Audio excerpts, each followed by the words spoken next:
Secretary Buttigieg, since taking the role, you've traveled quite a bit, including private flights. How often do you take private flights? So I assume by private flights you mean the use of government aircraft assigned to my agency, and I knew this might come up, so I brought some numbers. Since getting this job, I have taken 600, these are estimates, give or take a couple, but I've taken 638 flights. And any of those commercial? Say about Any that? of those commercial? 607 of them were commercial, 10 of them were on military aircraft such as Air Force One, and 21 of them were on FAA aircraft, representing about 3% of the flights. What was there was a Freedom of Information request made of your office to reveal the costs of the travel. Have you provided those costs? I'd have to check back with the office to see how on the traffic, but I can tell you that, yeah, we're going to comply As I understand, with all it's FOIA been months requests. and you've not provided the financial numbers for that travel. Okay. Again, I can check on the status of a FOIA request, but I can also... You'll commit to providing that information? We will always comply with FOIA. But I appreciate the chance to discuss this because I can't help get the sense that some people want to make it sound as if I don't Mr. travel most of Secretary. the time on commercial aircraft, which of course is untrue.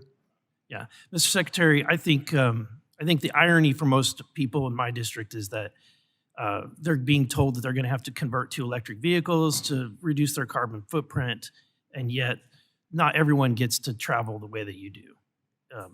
And Just so, once again, the way I usually travel is in economy class aboard an airliner like everybody else. When we do it differently, it's often because it will save taxpayer money. I want to get on. I'm so glad you asked this items. because I'm kind of excited to share some of the Secretary details Buttigieg, and put some I want to ask, you've got some interesting policies since you've taken office.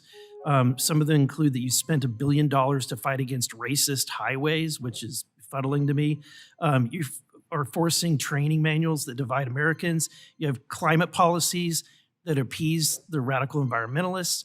You renamed the NOTAM system to be a gender neutral. And yet at the same time, while that's happening, those are your efforts, you have a failure of the NOTAM system, which has not been updated under your leadership. You had the East Palestine event that occurred, which took you nearly 3 weeks to show up for.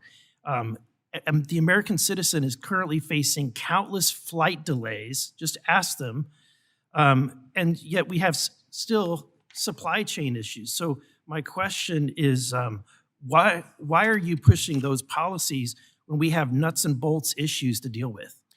Well, if we want to talk nuts and bolts issues, let's talk about the investments we're making to improve port infrastructure, for example, that's helped with supply chain issues. Let's talk about the fact that during the same season in which many critics said that Christmas would be canceled because of supply chain issues, we worked with ports, with the private sector and the public sector and workers to see to it that by the end of that year, there was an all-time record high in retail sales and good movements through our ports.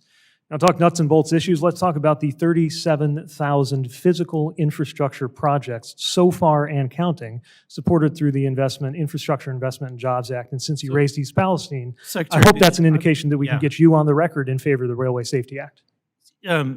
Secretary, about railway safety, it's an interesting, when you look at the trends, according to data from the Federal Railroad Administration, the numbers since 2000 have dramatically improved. Mainline class 1 railroads, their accident rate is down 48% since 2000. You have derailments that are down 31% since 2000. You have even hazmat issues are down 73% since 2000. All across the board, safety has improved, and yet starkly over the last couple of years, according to the FRA data, it shows that even though we did have a trend since 2000 of reductions, these accidents did have an increase under your watch of 13% compared to the previous year. How do you account for that?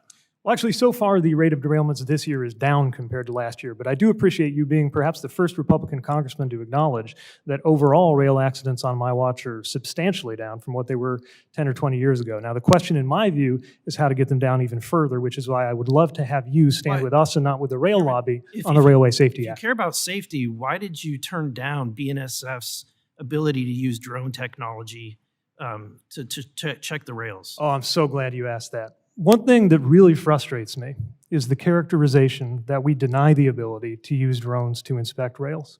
That's not true. What's true is that we require that it be supplemented by the traditional human inspection until that technology is proven out. We are not stopping them for 1 second from using these gentleman's time new has It was declared technologies. arbitrary and capricious by a court. The gentleman's time has expired.